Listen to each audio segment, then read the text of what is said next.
Շնորհակալություն, պարոն Օհանյան, չնայած պիտի համարյա նույն առաջարկը անե, ինչ պարոն Աղաջանյանը, առաջարկում իրոք էլի, անկեղծ, ես առաջարկում եմ ընդդիմադիր խմբակցությունները իրոք չմասնակցեն քվեարկությանը, քաղաքացիական պայմանագիր խմբակցությունը գնա 54 հոգով քվեարկի ու ըստ դրա արդեն հասկանանք, որովհետև քաղաքացիական պայմանագիր խմբակցությունը պահում է պարոն Կոնջորյանի նշածը, որ մենք այո ապահովելու ենք բավարար թվով ձայներ,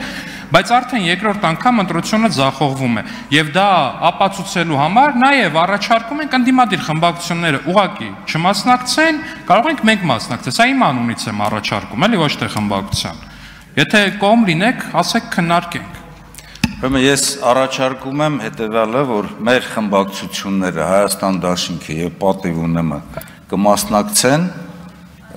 ձեր խմբակցության անունից դուք որոշեք։ Արձագանք չունեք Գեղամ Մանուկյան։ Ելույթում կանդրադառնամ։